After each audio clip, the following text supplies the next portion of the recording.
To think of all the wonderful places there are in the world, and we've got to come to this God-forsaken hole.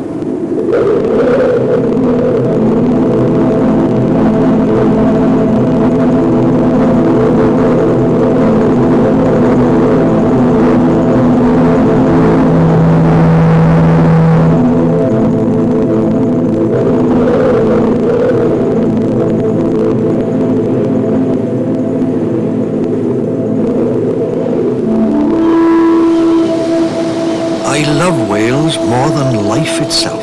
Every stone of it, every tree. Aye, and every raindrop too. Well, that's how you tell the difference between summer and winter in Wales, isn't it? In summer the rain is warmer, that's all. Okay, you might have to take a bit of a gamble with the weather, but I'll say this about the place. It's different. There's something about it. Mysterious, know what I mean? Strange. 3 times hath Henry Bolingbroke made head against my power. Thrice from the banks of Wye and sandy-bottomed Severn have I sent him bootless home and weather-beaten back.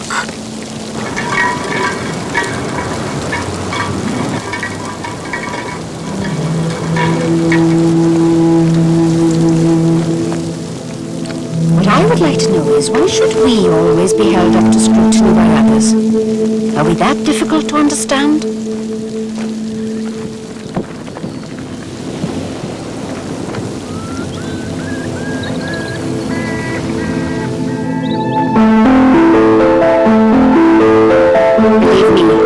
First delicate breath of summer, the annual invasion begins. And the visiting army walk among us with the demeanor of beings curious to learn secrets, but destined never to be told the answers.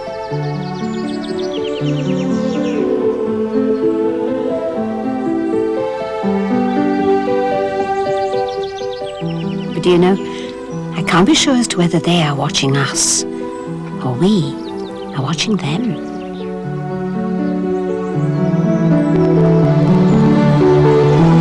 Remember, the country has always been fruitful of loyal hearts to your majesty, a very garden and seed plot of honest minds and men. What lights of learning hath Wales sent forth, what industrious students of your laws, what able ministers of your justice, and though the nation be said to be unconquered and most loving liberty, yet it was never mutinous, and please your majesty, but stout, valiant, courteous, and hospitable. Attention all persons on the day trip from Slough. Your bus will be leaving in 2 minutes' time. Yes. Are the gardens or the natural view? Look at those two, one on each end. Statue of Liberty. Seen anything of my husband? Seen anything of my husband? No. He lost him again. I reckon he's run away with the lady in the wheelchair. He was fired when he was Yes. Yeah. There's no toilets here, are there? Not within the garden. In intellectual development, the Welsh as a race lag far behind other peoples. Anthropologists declare that the Welsh are inferior to all other civilized races, if indeed they are entitled to be included among civilized races at all. Taffy's intellectual infirmities and his moral delinquencies are explained by his low origin. There is often a good deal of nervousness in their manner towards strangers, which may have the effect of causing them to speak the thing that is not. It is their power of imagination which makes the Welsh over-anxious to say what they believe will be pleasing.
It would be pleasant if one were able to say that the Welsh had won, along with the admiration and respect of the world, popularity and general liking.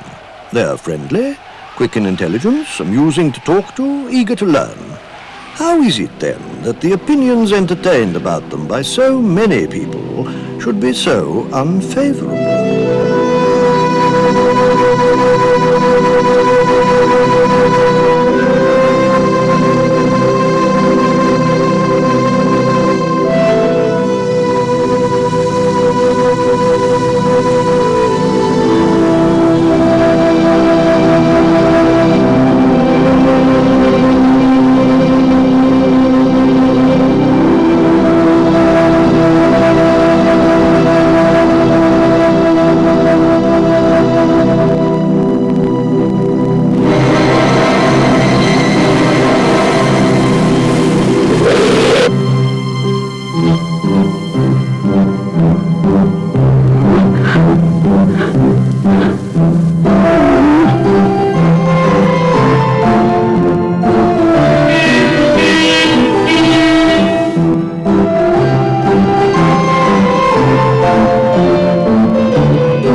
fun were the attribute which belongs to the Welsh as a distinct feature? Would it be his hatred of the Saxon, his immorality, his insufferable conceit, his shocking want of culture in the arts, his appalling ignorance? No. Place of honour goes to the perfidious Welshman's intolerable deceit.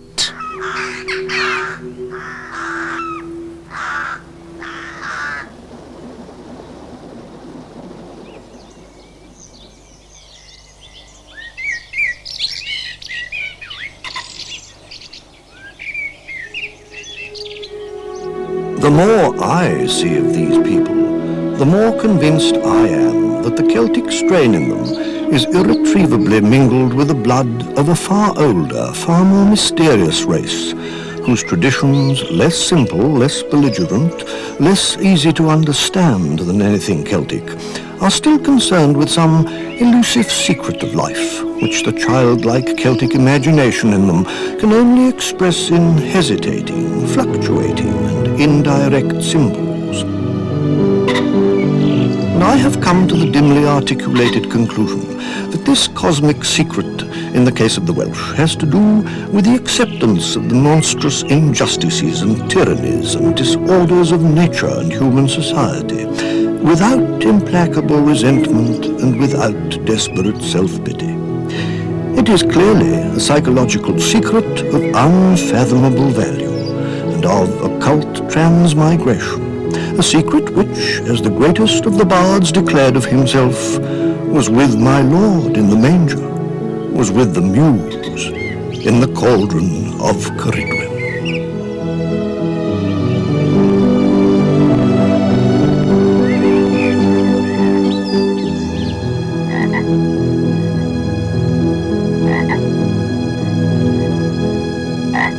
But it is more than culture that nourishes us when we suck the breasts of our mother, the imperishable Welsh language. It is a living fountain of subtle spiritual values, whereof the tipsiest and bawdiest of the bards, the austerest preachers and the most punctilious mandarins of exact scholarship, are all channels in their different ways from the same inexhaustible source. A source deeper than culture, more diffused than tradition, wider than language. It is the spirit of the Welsh character, the occult secret of the most conservative, the most introverted, the most mysterious nation that has ever existed outside China.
Something to do with the weather, but in my experience the Welsh are the most melancholy, morose and miserable of peoples. They spurn pleasure and fun. The Welsh simply do not play. Or do they?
'Tis as a poacher of fish that the Welshman excels. Dynamite, lime, spurge, the net and the otter are used with such deadly effect that there's scarcely a river or lake in Wales today that's not devastated by this type of human vermin.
Listen to the Welsh and heed them, for are they not guardians of the ancient wisdom, and like their Irish cousins, a nation of verbal goldsmiths dealing in sparkling jewels of thought?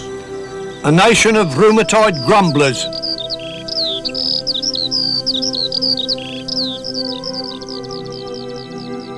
Dear sirs, I've just received my water bill and would like to make one or two observations. As I've always understood water to be one of God's greatest gifts, I'm truly disappointed that I have to pay for it at all. It should surely come to us as free as the air we breathe and as plentiful as the wind. If it were possible to put a monetary value on Adam's ale, we would be one of the richest nations on earth.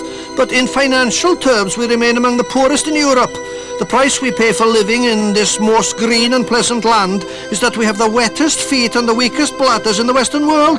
Pity the poor amphibian inmates of this pathetic puddle, for we cannot win. We who hold this damp corner for ourselves feel entitled to have our say with regard to the laws of water usage, yet here in this living crystal fountain, in this watering hole, having a garden hose sometimes seems tantamount to possessing a sawn-off shotgun. What can be said, sir, of a nation which, after a few days of dry weather, is forced by law to let its flowers die?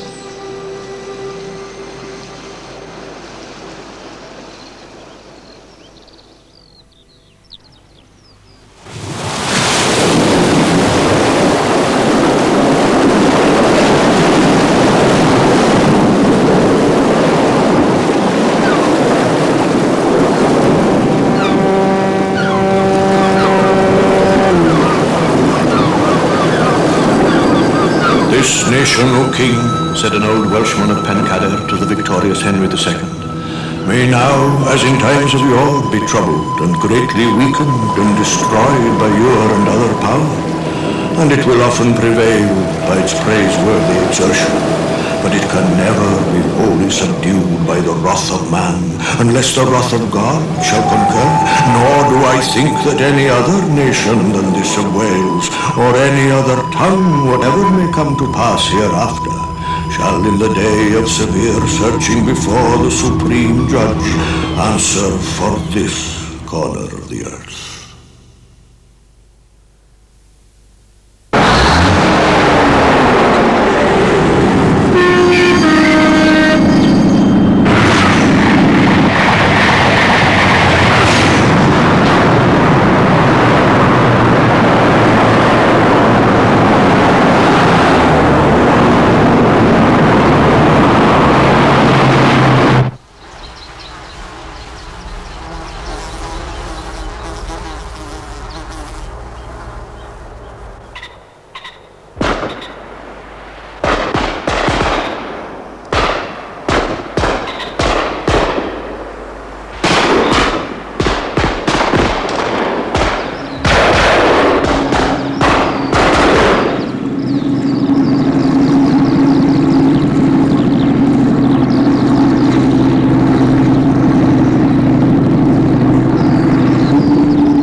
house where all were good to me, God knows deserving no such thing.